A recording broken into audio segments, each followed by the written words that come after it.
Good afternoon, treasure seekers. This is Treasure Troller. I know I usually do the vlogs outside. I really planned on doing that today, but it's very windy out today, and I was afraid that it might affect the audio. And I said I'd get a vlog out today. I want to keep my word on that. And I didn't have time. I wouldn't have time to redo the vlog if something happened. So we're going to talk a little bit today about the Hackley Hume mining, a couple people that they introduced or may introduce, and we'll talk a little bit about the logistics of this transportation briefly, and then we'll I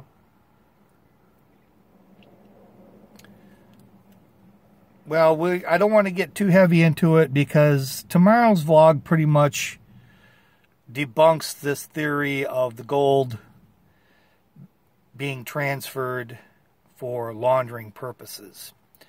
So here we go. Yes, it is true that Hackley Hume owned gold mines, or a gold mine, however you want to say it. Actually, I think it was probably two. They did own shares in a couple other mines. The big casino mine and shoot, I didn't write it down. I guess I wasn't going to mention it. The Gray Jockey Mine. The Gray Jockey Mine. So, the two mines that they did own that I'm, I guess, aware of in my limited research at MSU, one I did find online was called the Ashburn Mine, and that was in the Vipont Mining District. And then they very well could have owned that Topena Salt Lake mine, because they actually did buy a company, a mine that had the name Salt Lake in it. So I'm going to give them that one.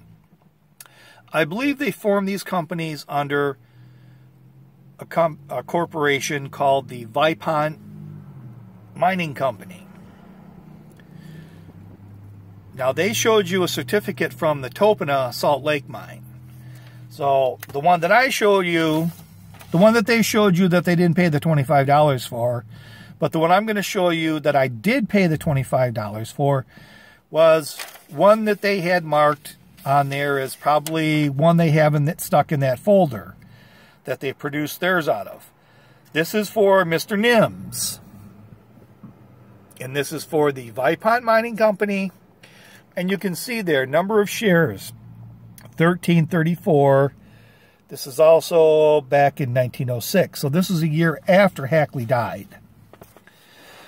So, the certificates that they're showing you on TV, the one from Ferry, who I didn't look too much into. I mean, the town's called Ferrysburg. I guess I'm drawing the correlation that the city was named after him. More than likely, he's a railroad guy. So, there's more important people than him. So we get back to Mr. Nims. Mr. Nims was a lawyer, and he was in a partnership with Mr. Irwin. There was Irwin, Nims. Hoyt came on later. And I think the last guy's name was Gray. I think there was 4 guys that were in this firm. Of these 4 guys, Mr. Irwin is the most important. But first, a little bit about Nims. Nims, although a lawyer, was also a railroad guy. Nims is the one that built the railroad from Ferrysburg to Grand Haven. It only lasted a little while. Reason possibly being they started a trolley system that ran from Grand Rapids, Grand Haven to Muskegon. Could have gone obsolete, could have been too much to maintain. I mean, you're right on the beach. Like I said, if anybody knows about the beach, could have been a tough tough thing to keep open. But NIMS was the one that did that. There's nothing I found that Charles Hackley had anything to do with that railroad. I mean, why would he hide it? I mean, it's basically on the beach in plain sight. It's an asset to his company. It's a depreciable item. It's an item that can't appreciate. If he put it in, he would have gotten money from the fares. So it doesn't make any sense why he would secretly put this railroad in plain sight by not taking any credit for it, especially from a business sense. I mean, they talk about what great business guys these gentlemen are. Why would he do that? So we get to the most important guy. So they probably won't mention him because this is the ignore the obvious and focus on the obscure is Mr. Irwin. Once again, Mr. Irwin was a lawyer in that law firm. He was also a railroad guy. He was working for a railroad company or helped with a railroad company out in Saginaw, and then that changed hands. And all these railroads changed hands numbers of times. But anyways, Irwin was a railroad guy. And for some reason, and there's not a lot of information on Irwin other than he was an attorney. So, that could be, it's a conspiracy, don't you know? He actually went out west and was looking into investing in mining operations. So Irwin very well could have been there before Hackley Hume. Now this pulling or pushing Hume or Hackley and Hume out west didn't have to be mining. Hackley and Hume owned property all over the country as well as Canada. They were in California. And they were hacking down redwood trees for a little while. So there's no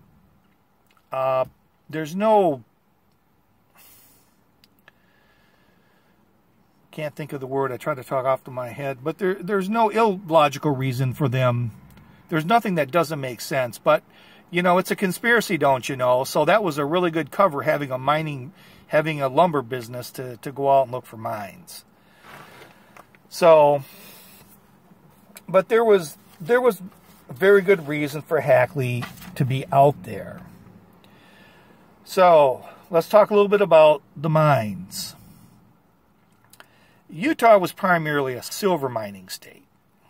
I mean, the gold rush wasn't in Utah. The gold rush was in California. The laundering gold. And this is a little bit of a stretch. So they were going to take the gold out there and they were going to hey, look what we just found in here. Look what we found in an area that's primarily silver. A mother lode of gold. Well, we're focused on the obscure. Anything's possible. But don't you think those shareholders would want a little piece of that? So now this conspiracy of very few is being paid out dividends to certificates, 500,000 certificates. I mean, so does that make much sense?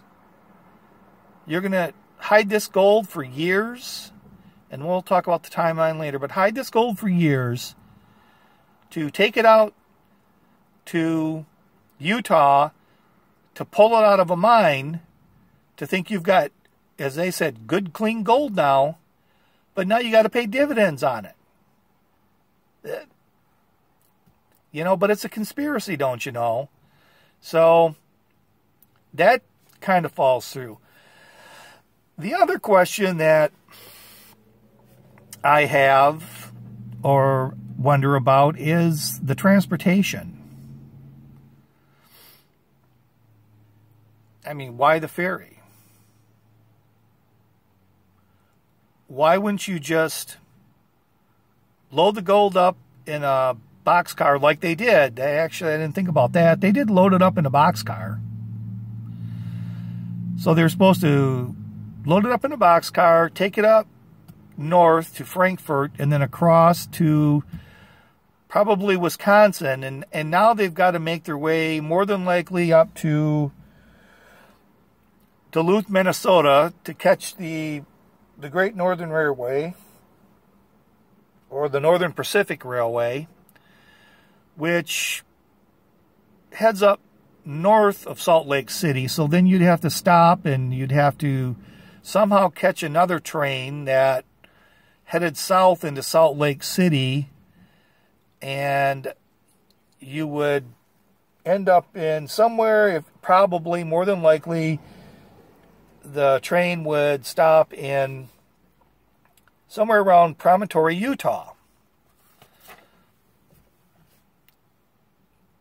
So why wouldn't you just load it up, basically head to Chicago with it, take it down to Council Bluffs, or to Omaha, Nebraska. To Omaha, Nebraska.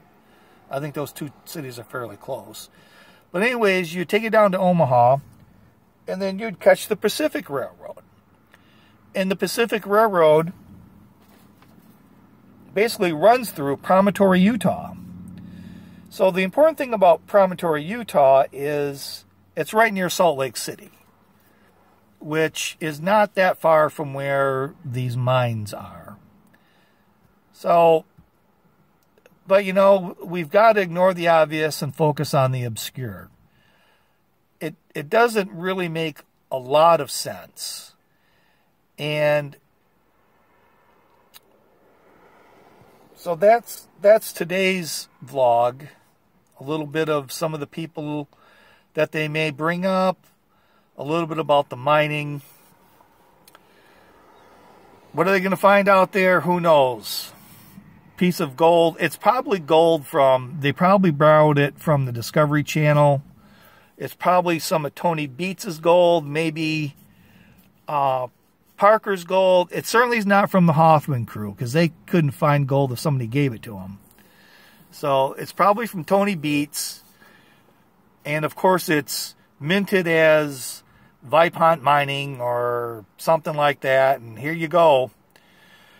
So, but we're going to talk a little bit tomorrow. We're going to give the big reveal tomorrow. We'll talk a little about the timeline, because I think that really plays an important part of it. And we're going to talk a little bit about the sort of the motive that they've been going on, or the reason why they've been doing what they've been doing for the last 4 episodes, or this 4th episode coming up. And there's a question you're going to have to ask yourself, I guess, if you want to. So that's about it for now. See you tomorrow with the big reveal. Treasure Troller signing off.